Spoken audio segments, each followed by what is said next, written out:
ಸಿದ್ದರಾಮಯ್ಯ ನೇತೃತ್ವದ ಸರ್ಕಾರದಲ್ಲಿ ಸಾಕಷ್ಟು ಬದಲಾವಣೆ ಆಗತ್ತೆ ಅನ್ನೋ ಮಾತಿತ್ತು.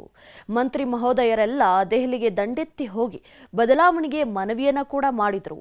ಆದರೆ ಯಾವ ಬದಲಾವಣೆಯೂ ಸದ್ಯಕ್ಕಿಲ್ಲ ಅಂತ ವರಿಷ್ಠರು ಸಂದೇಶವನ್ನ ರವಾನಿಸಿದ್ದಾರಂತೆ.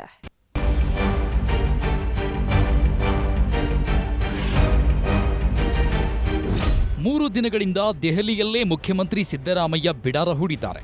ರಾಜ್ಯ ರಾಜಕೀಯದಲ್ಲಿ ಆಗ್ತಿರುವ ಒಂದೊಂದು ಬೆಳವಣಿಗೆಯ ಬಗ್ಗೆಯೂ ಮುಕ್ತವಾಗಿ ವರದಿ ಕೊಟ್ಟಿದ್ದಾರೆ.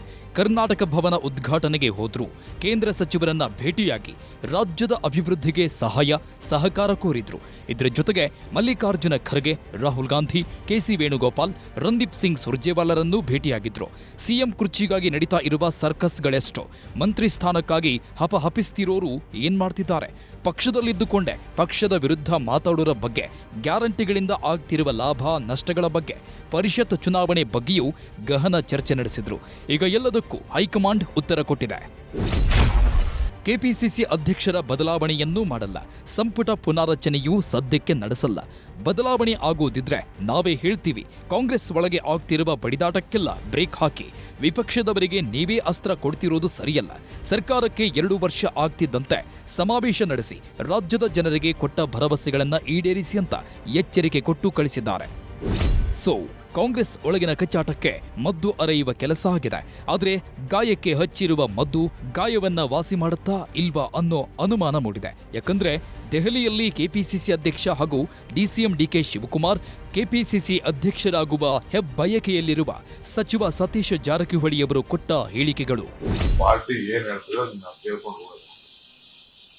5 ವರ್ಷ ಮಾಡಿದ್ದೀವಿ, ಪಕ್ಷಕ್ಕೆ ಏನೆಲ್ಲ ಒಳ್ಳೇದಾಗಬೇಕು ಅದನ್ನ ಬಹಳ ಇಂಪಾರ್ಟೆಂಟ್.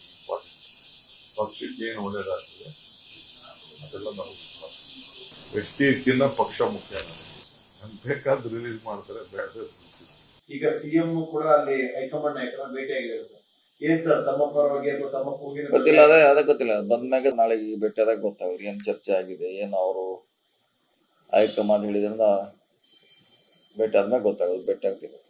3 ದಿನದಿಂದ ರಾಜ್ಯ ಬಿಟ್ಟು ರಾಷ್ಟ್ರ ರಾಜಧಾನಿಯಲ್ಲಿರುವ ಸಿಎಂ ಸಿದ್ದರಾಮಯ್ಯ ಏನ್ ಹೇಳ್ತಾರೆ ಅನ್ನೋದೇ ಈಗಿರುವ ಸಸ್ಪೆನ್ಸ್ ಮತ್ತು ಕುತೂಹಲ.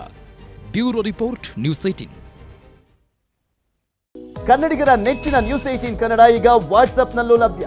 ಕರ್ನಾಟಕ, ದೇಶ ವಿದೇಶಗಳ 360 ಡಿಗ್ರಿ ಸುದ್ದಿಯ ವಿವರಗಳನ್ನ ನಿಮ್ಮ ಕೈ ಬೆರಳುಗಳಲ್ಲೇ ಪಡಿಲಿಕ್ಕೆ ಈ QR ಕೋಡ್ ಅನ್ನ ಸ್ಕ್ಯಾನ್ ಮಾಡಿ, ನಮ್ಮ ಚಾನಲ್ ಫಾಲೋ ಮಾಡಿ, ನೋಟಿಫಿಕೇಶನ್ ಆನ್ ಮಾಡಿ.